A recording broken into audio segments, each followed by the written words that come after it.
Welcome back to another edition of the Net Report podcast. I'm your co-host, Mike Broadbent. Joining me once again is my co-host, Richie Schneiderite, and Craig Epstein, Rutgers beat reporter. Guys, we have snapped the 3-game losing streak in men's basketball. Rutgers went into Madison only for the second time ever. They went into the Kohl Center and won. It was an ugly game. Rutgers won 58-57, but honestly, a win's a win. I'll take it.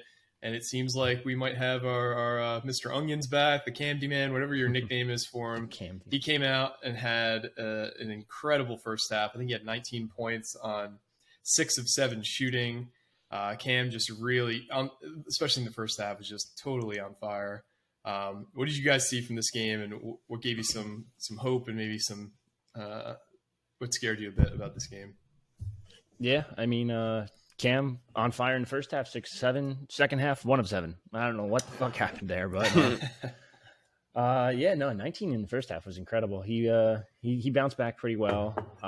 Andre Hyatt had a pretty good game offensively. I shouldn't say, I guess that'd be pretty good. Well, Hyatt was just so clutch, like when we needed him, like that putback dunk at the end of the game. Yes, Hyatt's just a very high level basketball player overall. Yeah, he's turning into a really good player. And I saw Pike actually said something to him before the game. He's like, "You guarded Ron for 2 years. You can guard anybody." Like, yep. And he's getting better on the defensive end too. He's obviously not Mawat Mag defensively, but yep, he did pretty good. Cliff, I don't know what the fuck you're doing within the 10-foot range, but like figure it the fuck out. It's rough. Yeah, it is Cliff. Rough. Like, I don't know if he's like gassed, but it doesn't seem like he's got that same bounce as he had in the beginning of the year, because there was a lot of putbacks or layups that normally are Cliff dunks earlier in the year. Like, he just, if he wasn't dunking the ball on Saturday, he was not making shots. And I don't think he made anything other than dunks. It's not just Saturday, though. I feel like that's like the entire season mostly. It's just been the second half of the season, even worse. But yeah, he's missing the little shots right there. So that's a struggle. Paul, I don't know what's going on with Paul. He's just been a mess offensively. He's supposed to be your top 3 leading scorer, and he can't put the ball in the hoop. That's the reason this game was what it was. It was only 58-57. And it's not like you just said off the pod. It's not like they were forcing turnovers. What did Wisconsin have? 5? It was, I don't know this to be true, but I would guess, I looked through about half the game logs, and I didn't see one lower than this. Rutgers only forced 5 turnovers. You, Craig? What was that? Is he lagging for you? Oh, there you go. No, he's good. Oh, they only forced 5 turnovers on Saturday, which I can't find a single box score where they forced less. I think they were averaging like 12 or 13 on the season. Yeah, it was not a pretty game whatsoever. The bench there's no bench again. Same issue as last year. The bench is now the starters pretty much. And I mean, the only thing I could really compliment is they won. Oh, and you said it before, a win's a win, and that's all that really matters at this point. The rest, it was like, holy shit, that was an ugly game, almost 4 in a row losses, and they gave Wisconsin every opportunity possible to win that game. It was not pretty. They still have to sit down and figure this out, whether it be scoring options or taking smarter shots, making the easy ones. It was not a pretty game whatsoever, and that's really all I could say about it. I mean, going off of what you said, this was not a good. I'd say it was not a good performance, other than maybe Cam, who was just light. He was just unbelievable in that first half. I was looking he said 6 for 7. I mean, the first half it looked like he couldn't miss. That was as hot as I think we've seen him look all season. And then the second half he kind of dropped off. But yeah, this was. I mean, it's tough. This is such a tough game to kind of like dissect, because it wasn't a good performance. But Rutgers just really needed a win here. Like, it didn't matter how it came, and it didn't matter like Pikel says, like he likes winning, those disgusting, mucking up games. And Rutgers just 3 in a row, kind of. I mean, tournament lives kind of in the balance here. I mean, they just, at the end of the day, we said it against kind of Nebraska, and then we definitely, after that loss, we definitely said it here. Rutgers just needed to find a way to win. Because right now, I think as the way things were going right now, I mean, after that Nebraska loss, I kind of feel like they fall into that 8-9 kind of slot, which, I mean, I still think that's where they are after this win. But if you lose this game, I mean, man, you are really, that free fall is just getting worse and worse. But like I said, they just needed to find a way to win. It didn't matter how it came. So now, and I think I think it has to be said that also, they're losing their two best defenders between Caleb and Mag. And if you told me coming into a game which I think we only found out McConnell was out in like maybe 10 minutes before the game. He tweaked his back in warm-ups, yeah. Yeah, he had the back spasms. So if you told me like if you told me 24 hours beforehand Rutgers was going to be going into Wisconsin without Caleb and obviously without Mag, who's out for the year, I would have expected a loss. So the fact that Rutgers went in there without their two best defenders and still found a way to win is just, I think that's a very big momentum builder going forward. The fact that you can go on the road and win a game like that is just impressive. I mean, it also proves I think Wisconsin is just really bad this year. But still at the end of the day, they're not the worst team in the Big. They're in that bottom kind of rung, I think, but not the bottom. So it's kind of like, but like I said, even without Caleb and Mag, I think that would have been a loss, but the Rutgers won. So at the end of the day, that was goal number 1, 2, and 3, and they got it. So I think now it's all about just continuing to build off that and getting back to. I mean, Thursday is going to be a big game between them and Michigan, because that's kind of now Rutgers has kind of fallen to that middle pack and I think Michigan's there too. So this is going to be kind of like whoever wins that one can get back to that top, like probably double bye area, and then you won't have to worry about possibly falling to that 8-9 or missing the tournament or anything like that. So it's a very big win, and then it only gets bigger from here.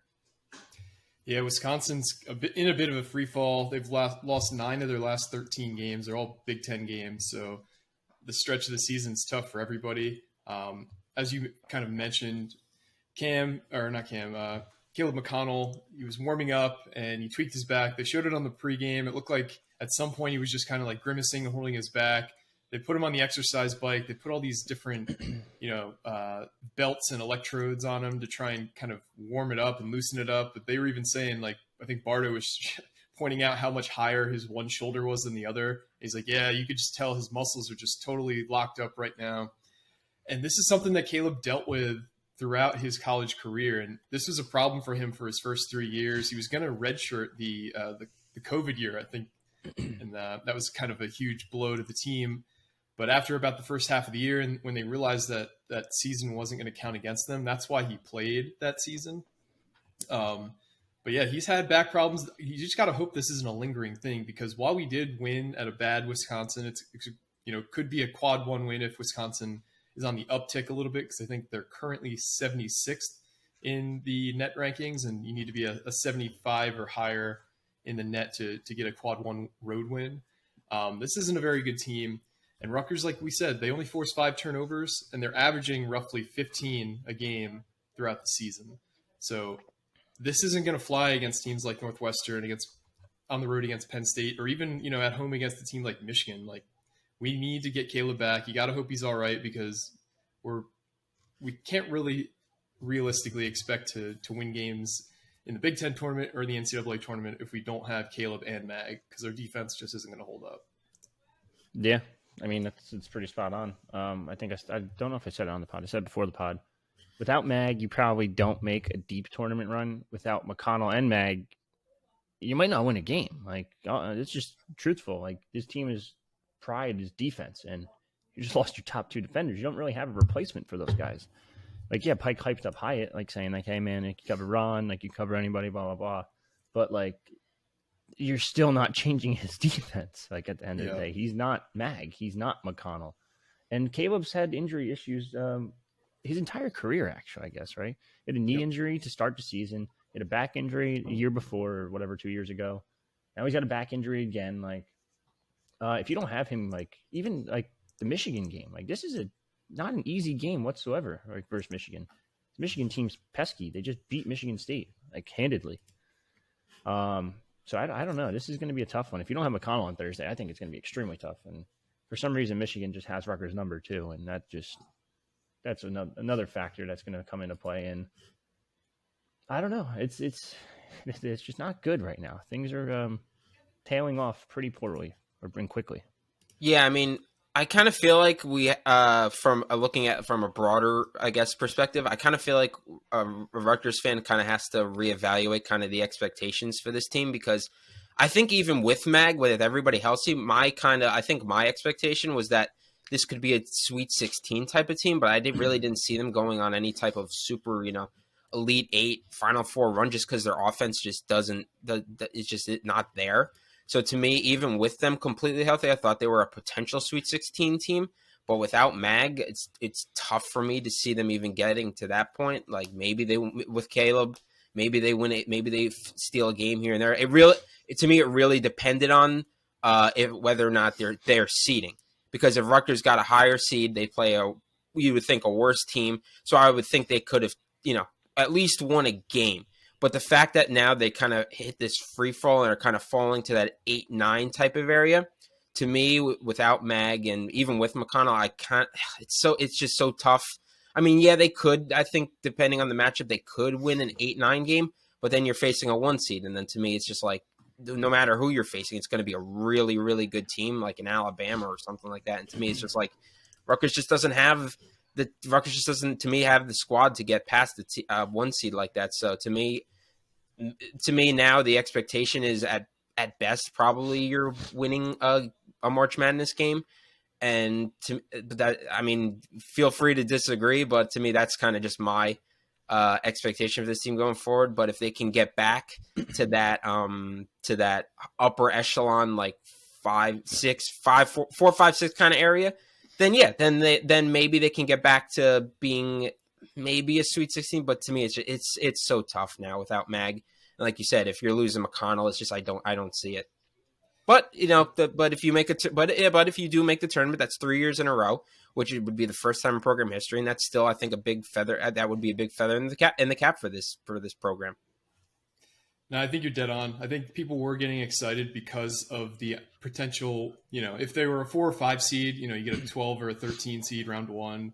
Maybe you get a good matchup in round 2 against a team that doesn't really match up well against Rutgers in the NCAA tournament. And then, you move on, and especially if you're in the East Regional, you're playing at MSG. We all saw what the Michigan State game was like. That's going to be a Rutgers home game. That's kind of what the script that we've all built in our minds of like how this could go really well for us. But losing Mag, yeah, you're probably putting a damper on that dream. You lose McConnell, that dream's dead. I do want to shout out Cliff though, because as bad as he was offensively, I thought he really affected this game defensively. Like it's not just the final defensive stand play where he forces a really awkward pass out to the 3-point line and then somehow recovers in less than a second and blocks the shot he tipped it out. I'm sorry. He tipped out the rebound, which forced the guy to drive. But he was just, he was causing guys to have to readjust in the air constantly when they were driving to the hole. Like he blocked a bunch of shots. I thought Cliff, for as much grief we give him offensively, I thought he had an elite defensive game against Wisconsin Saturday. Yeah, I mean, I think we've talked about his regression offense, but I feel like his defense has gotten a lot better this season, to be honest. I've seen him. He doesn't do it the full game, but if there's those brief stretches where like if somebody hits a screen that Cliff kind of guards, maybe like a guard or a smaller guy for like a quick 1 or 2 seconds, and he does a pretty good job at that. And like you said, that last play, it was kind of weird how he tipped it out. I thought maybe he could have grabbed it and you don't have had to worry about that last shot, but he tips it out. And I mean, like we always talk about with his Mr. Fantastic arms, somehow I don't know how he blocked that. Like that was actually a super high IQ play by him because he was just trying to get it out of the key, just trying to get it, like maybe bounce around, hit off somebody's arm, go out of bounds, and Rutgers gets the ball back. That was a little awkward, but that was a really smart play by him, just to kind of volleyball punch it out of the way. But I've watched the play. I feel like that last block amount of time, I don't understand how he blocked that. Like he was so far away from where he jumped. The fact that he even got a fingernail on it is just like, this guy is just like Mr. Fantastic.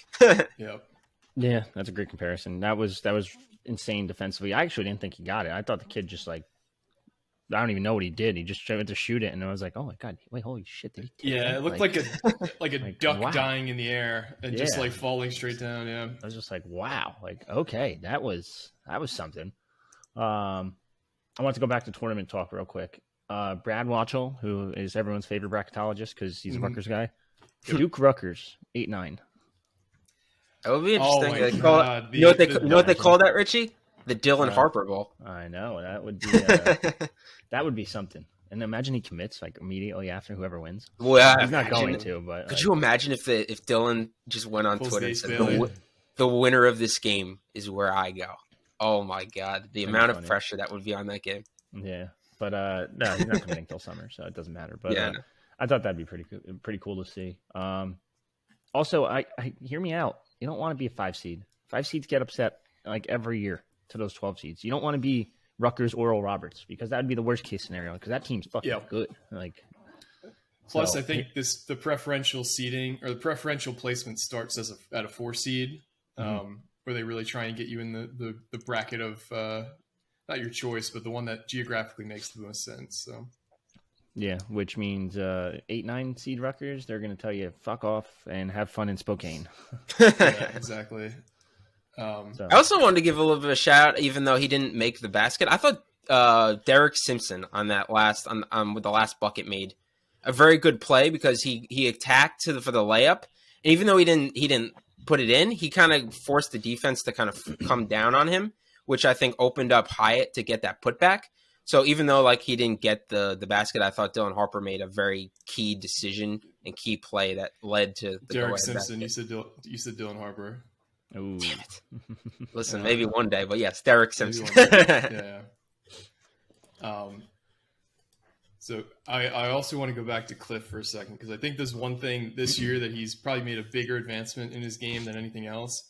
He's playing a lot smarter. How many games last year or the year before that was he getting 2 fouls in the first 7 minutes of the game? He had to sit for a while. He hasn't really committed nearly as many fouls or as many boneheaded plays. He has some, but it seemed like every other game his second year playing for Rutgers, he was in foul trouble. This year he's had like 2 or 3 games maybe when he's gotten into foul trouble, and we've all seen how the defense just kind of falls apart without him on the court. So that's another shout I want to give Cliff because I don't want to make it seem like we're hating on him, but there are certain things he needs to improve. Yeah, it's pretty accurate. So the next game on the schedule is at home versus Michigan. According to ESPN's Basketball Power Index, they give Rutgers an 84% chance of winning this game. Like we've alluded to, Michigan's given us some headaches over the years. Yeah, I mean, Michigan, they're so hit or miss this year. Obviously, they had a great win against Michigan State, but previously, the last game they lost at Wisconsin by 5. Yeah, I don't know. They're a good team. They're better than their 15-12 record would indicate, but at the same time, this is a game that Rutgers should win at home against a team that's middle of the pack. Rutgers is currently in a tie for 4th place in the Big Ten standings with 3 other teams, with Michigan, Iowa, and Maryland. So beating Michigan would go a long way into trying to re-secure the double bye because Rutgers looked like they were in the driver's seat before the 3-game losing streak. They also have another game against Northwestern, who's currently somehow standing alone in 2nd place. They've probably been the story of the year in the Big Ten this year. They're 20-7 overall. They're 11-5 in the Big Ten. Rutgers obviously beat them once already on the road. They play them in the final game of the season at home. They also play at Penn State and at Michigan or at Minnesota in between those 2 games. What do you guys think Rutgers goes the rest of the year? They have 4 games left: home versus Michigan, at Penn State, at Minnesota, home versus Northwestern. Well, the one's a lock. Like that Minnesota team is just fucking bad. Like I don't even know. They're a quad 4 game for Rutgers, and it's a road game. That says a lot. That means you have to be in one of the worst 50 teams according to Net to be a quad. That would be 241 plus. Like, okay. And I think they're 241, so it might not be a quad 4 when it's all said and done. But actually, it might be because they're really that bad. So I'm going to say that's at least a win. I don't know if I think they beat Northwestern. They match up well against them.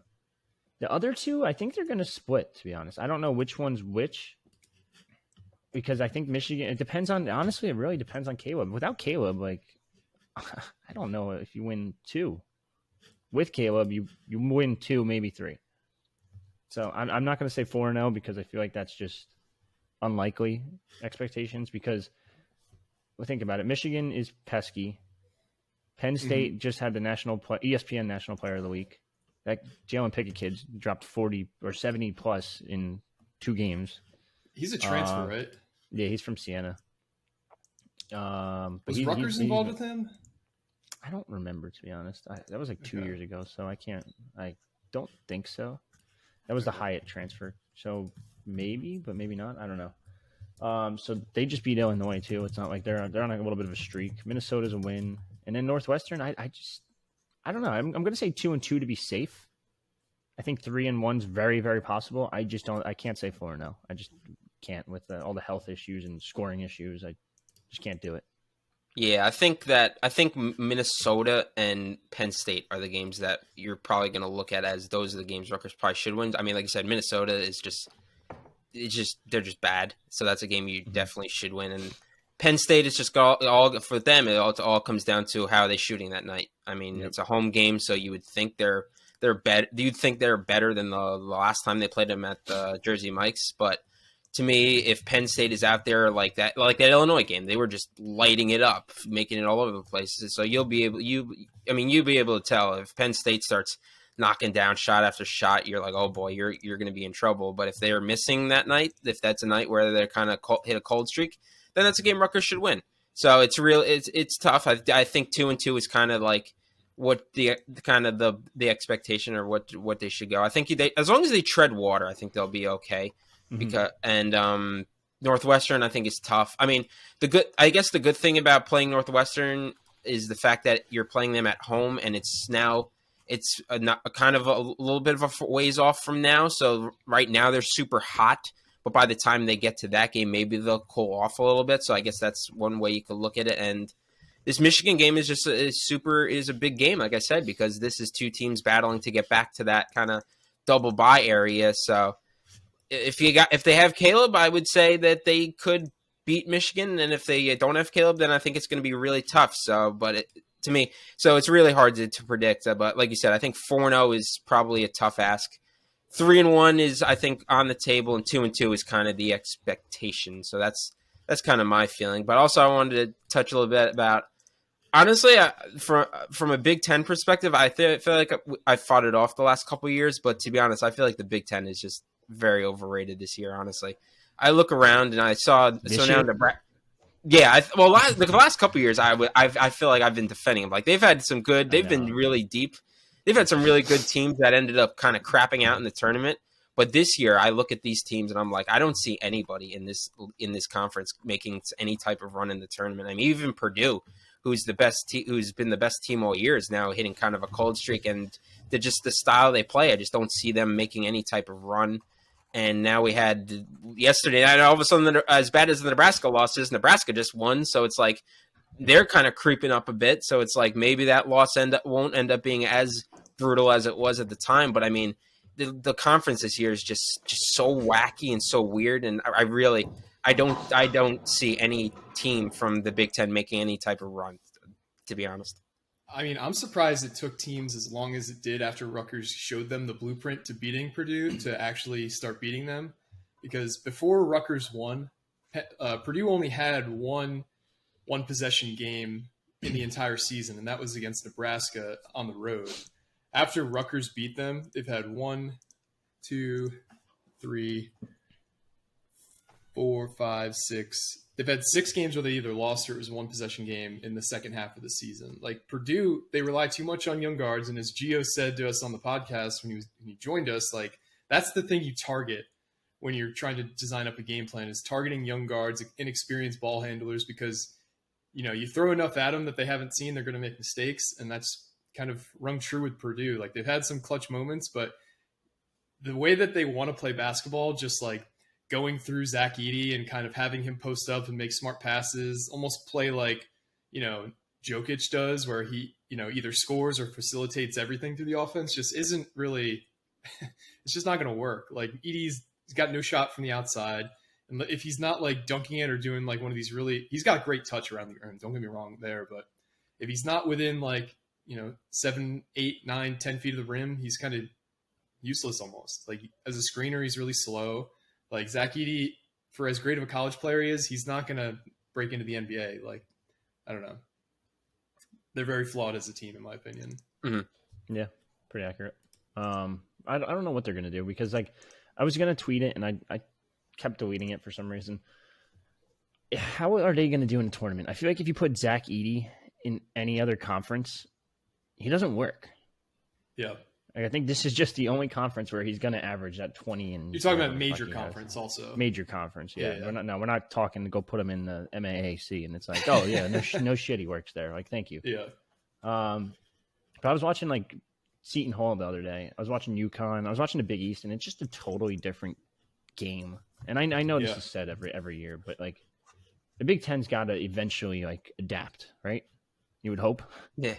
I think they're kind of trying to. I think they're in a weird spot right now where they're kind of trying to. I feel like there's more. The bigs are getting more athletic, but it's just to survive in this league right now. I feel like you have to play. What was that?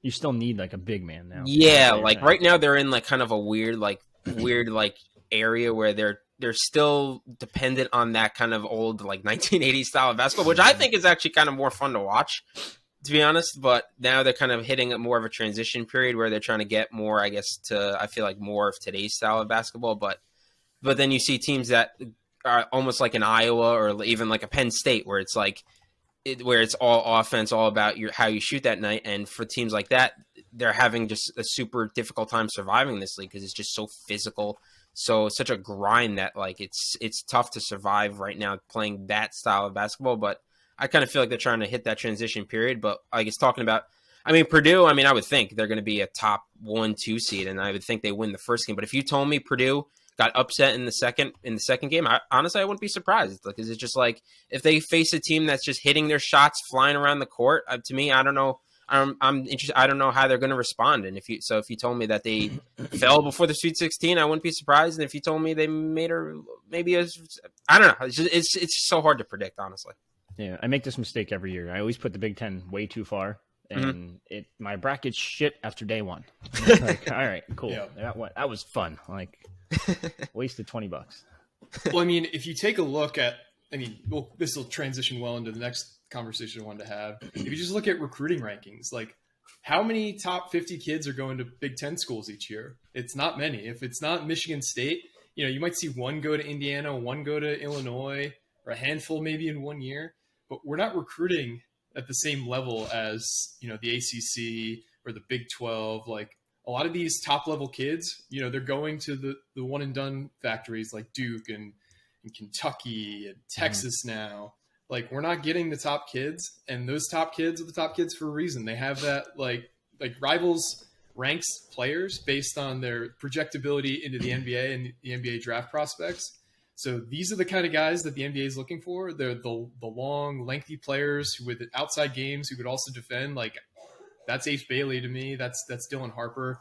If Rutgers can start consistently landing guys in the upper echelons of recruiting rankings, they're going to emerge as one of the better teams in the Big Ten and possibly a team that could advance, because there's not many other teams that could do that. Like if let yourselves dream here for a minute. But if we had Gavin Griffiths, if we had Ace Bailey, and we had Dylan Harper on the same team, that is an elite offensive college team, because all those guys can shoot, all those guys can create. Ace Bailey's an elite defender. Dylan Harper's a good defender. Gavin Griffiths, he'll get coached up because he's got the length and you got to play good defense. The first step in that is you have to want to play defense. You have to have that effort and willingness to kind of like put your face in the fan almost. Mm-hmm. So I think he's got that. And I think he's talked about in different interviews how he can't wait to get to Rutgers because that's the area of his game he knows he needs to improve the most, and he's excited to learn from Peichel and the rest of the staff in that sense. But I don't think it's any surprise that the Big Ten isn't advancing because they're not getting the top kids in the country. It's more of a developmental conference. Yeah, so I'm looking now at the recruiting rankings. I'm glad you brought that up. The top 20 for 2023, there's 3 Big Ten commits. 2 of them are big men, which massive big men. We're talking like the kid going to Michigan State, 6'11", 220. Like he's a big dude. He's an old school bit, like old school center. Dennis Evans, number 11, is going to Minnesota. He's 7'1". Like it's a skinny Kofi Coburn. I don't know what his game is, so I don't want to compare it to that, but he's just huge. And then the other one is Gavin Griffiths. Like Rutgers is probably it's kind of crazy to say this, but Rutgers is the only team that's actually recruiting at that high level now. Like Griffiths, Bailey, if they get Harper, and mind you, we could talk about rankings for them that are getting updated, in a week from now, 2 weeks? Yeah, a week from now. And it sounds like Ace and Dylan are going to be 4 and 5. Wow. Or vice versa. I forget. So I think you told us 3 and 4. The last text, actually. Was it 3 and 4? Maybe it was 3 and 4. It might be 3 and 4. You might be right. I might have got that wrong. And then on top of that, Delquan Warren's going to be in the 70s. And then their Kur Teng is going to be in the 30s. Yeah, so we forgot to talk about Kur Teng last time in the recruiting section. I think it's pretty timely because he's visiting Rutgers for this Michigan game on Thursday. Are there? He's obviously the headliner of this visit. Are there any other visitors coming this weekend, Rich? No, it sounds like it's only going to be him in terms of hoops, but you never know. People pop up all the time. Lathan Somerville. I think we posted that article this morning. If we didn't, it'll be out shortly. He recapped the visit. He had a good time. Now I'm gonna ask the question everyone's gonna ask: is he a take? Yes, he's a take. Okay. Stop. When you look, no, he'll go to Gonzaga where he has an offer there, or maybe Georgia Tech, Ohio State, Missouri, Villanova. I don't know. Maybe I'll just go to one of those and be a take there, but it won't be. Yes, he's a fucking take. He's going to be in the lower half to the 150s. I don't know where exactly. I think 140 something, if I recall correctly. But this has historic purposes for Rutgers right now. Ace Bailey, I was talking to one of the analysts the other day, and he's like, honestly, we just need to see him a couple more times. But if he balls out the way I think he is, there's a legitimate chance this guy can be number one in the recruiting rankings. I totally agree. There's very few players I've ever seen as high school recruits who look to be as polished. His form is immaculate. The way he's able to get to, he's got this backpack of moves that a lot of NBA players don't even have. He's got these turnaround hezzies. He's got such a refined offensive game. And then you watch him on the defensive end of the floor. Nothing gets past him on defense. He is incredible, man. I'm so excited to watch him play. You don't want to compare him to Durant, but he just got such a similar skill set where he's that tall, lengthy, big guy that can shoot and score at will from anywhere. And he plays some fucking great defense. This kid is good. And I know we joked around about it, and everyone's on the boards can we get the number one class? And I'm like, probably not. You got a real chance now if you get Dylan Harper. You have a legitimate shot because Delquan Warren's getting a bump. Ace Bailey and Harper, you'll have 2 of the top 4. That's holy shit, number one. Then Delquan Warren's in the 70s. You get Kur Teng, he's in the 30s. That's 4 right there. You get Lathan Somerville, he's a top 150 kid. You got a Fab 5 level class. Holy shit. At Rutgers. So let's talk Kur Teng because Rutgers, not that they got in with him late, but with some recruiting stories, it's suddenly they announce the top 5 and Rutgers is in it, like Nasir Cunningham, where nobody even heard about Rutgers involved with him. He's another guy that we can talk about. I don't think it's realistic given all the conversations we've had. We've discussed him going down to Memphis shortly, and that looks like he might be leaning towards a heavy NIL deal down there. But Memphis, they don't do that. No, they're very above board. Yes. Let's talk Kur Teng. He's currently ranked 43rd in the country. He's a 6'4" shooting guard from Massachusetts. Where's Rutgers stand in his recruitment? Because it sounded like for a while that Michigan State was leading. What are you hearing about him and where he's leaning? Yeah, so Rutgers was in on him, I don't even know when, for a while. They were one of his first top 4 or top 5 offers, or first 4 offers. Them and Providence have been really close. Obviously, Providence does a really good job recruiting overall, especially in that New England area. And their AAU program sends the Mass Rivals, it's called, which is not to be confused with us. We are the legitimate rivals, no offense. So they send quite a few kids to Providence up there through that program. Just like any other program, everyone has connections throughout the college basketball world, but Rutgers has a real chance here. I know that some people on the inside are very confident in it. They think if getting him on campus and getting that last visit before the decision, because he's going to decide not immediately after, but he's going to decide shortly after the visit, they're pretty confident that they're going to land this kid. And everyone's like, oh, well, is he a take? Because he's a shooting guard. And I'm like, Jesus Christ, dude. He's number 43 in the country. Like, well, you can't get that cocky that quick. Like, you got to, you take the guys you can. So you take him and you take Delquan. Delquan's a typical old school traditional point guard. Harper is a 2-3. He can kind of do everything. He'll probably end up actually taking the ball up, to be honest.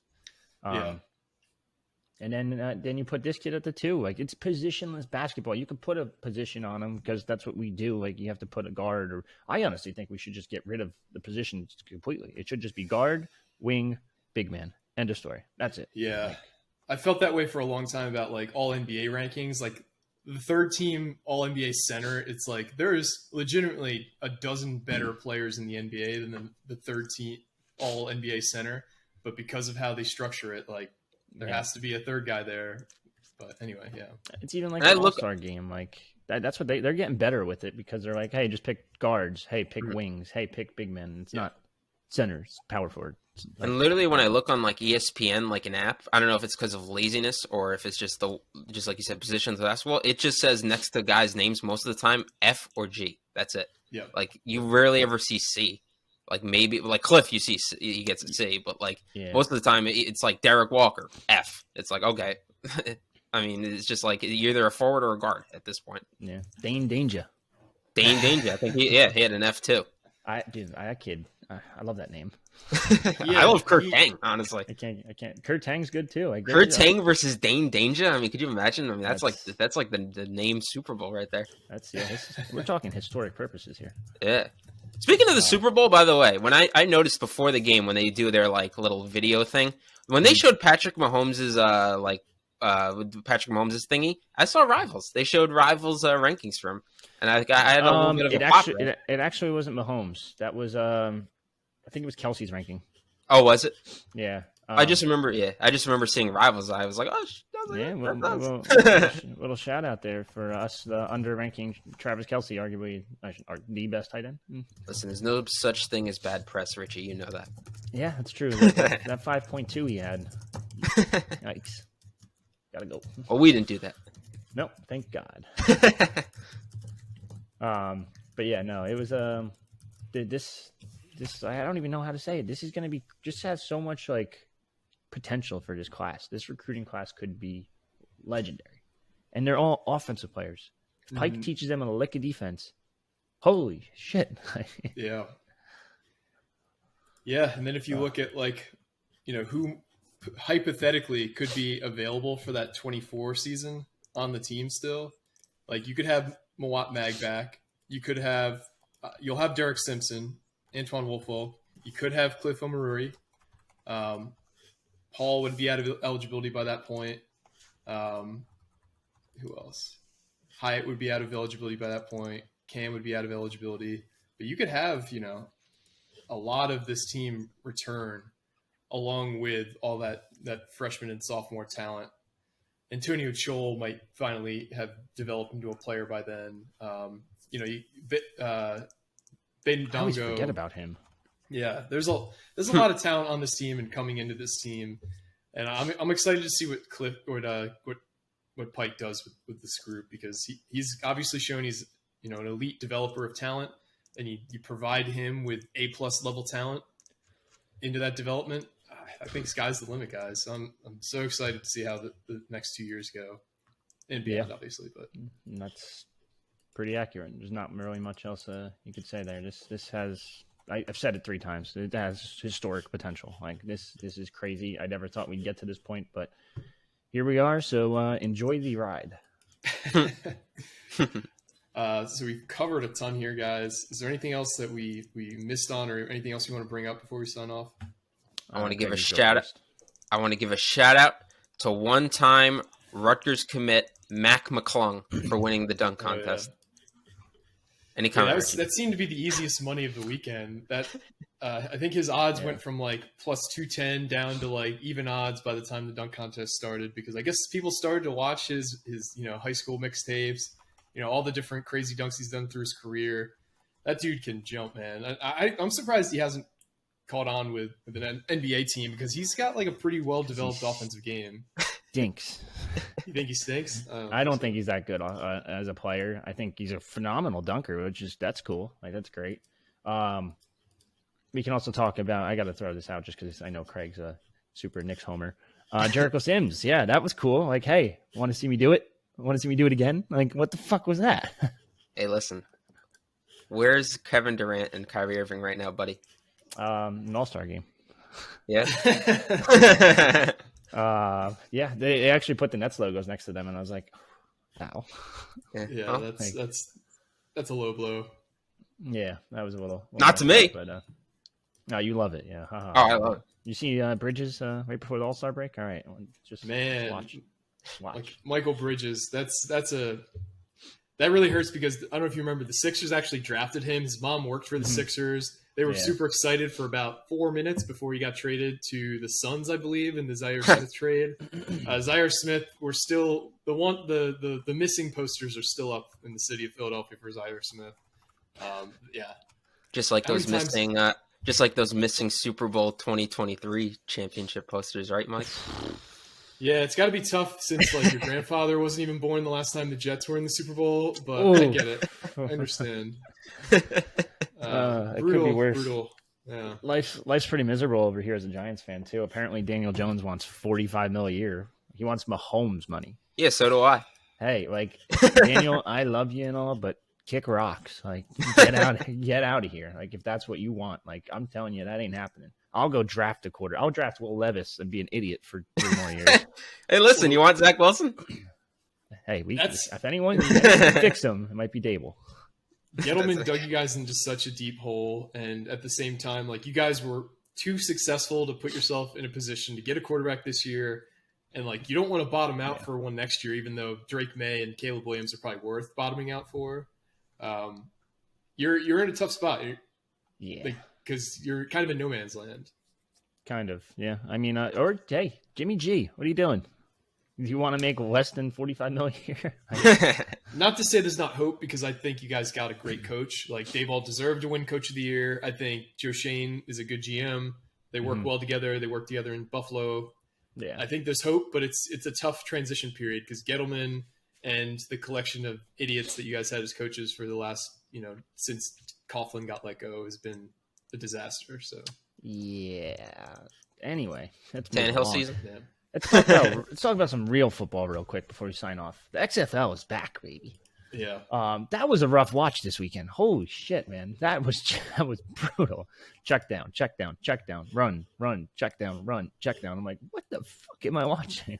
I proudly did not watch a single snap of XFL football. Not that I'm against it, but I didn't even know it started. Like, it's a shame that they didn't have a better marketing campaign behind them. And I think it's because, you saw the USFL commercials on, Fox every weekend because they're, hosting, NFL playoff games throughout January. And the XFL, like nobody knew when they started because I think they're ESPN based, right? Yeah, it's really poor advertising. They definitely should have partnered with the NFL, kind of what the USFL did. Yeah, but there's several big names. I was watching a game and I was like, "Who's that running back? Like, he looks kind of familiar." I'm like, "Oh, that's Kareem Walker." I'm like, "Holy shit!" Like, Kareem Walker's in it. Will Hill's in it. Elam Lamore is on the team. John Lovett, another former Rutgers commit for like 2 months. Yep. Steven Gonzalez, former Rutgers assistant and Penn State offensive lineman. Like, there's so many like names that I'm like, holy shit, man, you guys still trying to go for that dream. Okay. So I challenge you guys to create this article, the all-time what if roster of all Rutgers' best decommits throughout the years. Oh, that would be brutal because you got Jonathan Taylor, you've got Saquon Barkley, you've got David Njoku, Tyler Wiegers. I think you could do that just off of Chris Ash recruits, honestly. Yeah. You're not even kidding. Actually, I'll do it. I'm kind of intrigued. Rashad Wildgoose. Rashad Wildgoose, he's in the league. He's in the league. Yep. One of the more ridiculous names of all time. Davis. Yeah. Let's. We could workshop this one as a group because it's not exactly easy to find decommits on on Rivals. No, It's not but easy to find him anywhere, honestly. But yeah. Yeah, I'm trying to think. There's got to be some like big names out there. Like, there's got to be a quarterback. I just can't think. Yeah, I was thinking that too. Amir Smith Marset, the receiver who's now in the NFL. That was kicking the ball. Oh, what about what's Simeon? Anthony Simeon. Trevor Simeon? He can commit to Rutgers. Well, he wasn't commit. I think Rutgers was a finalist for him because he was. Yeah. I think he's a Florida kid. Anthony Russo, Sean Chambers. Whatever. Sophia Masood. I don't know what he does anymore. Dude, there's just this is gonna be fun. Yeah, let's not spoil the whole thing. We'll get around to this article, but anyway, some content coming to you. All right, we've rambled long enough. I'm sorry, guys. Thank you again for listening. Thanks again to Richie and Craig for joining us. Rutgers plays again on Thursday. Stay tuned to the board. Stay tuned to your podcast feed because you never know when somebody's going to commit or something big's going to happen. We'll cover it as soon as it happens. Give us a rating and review if you haven't already. If you haven't, you listen to this podcast every week. Come on, what are you doing? Really appreciate it if you just give us 5-star reviews. Subscribe to the YouTube page. Watch everything because it helps us grow our channel. But for me and the guys, it's been another edition of the Night Report podcast. Signing off.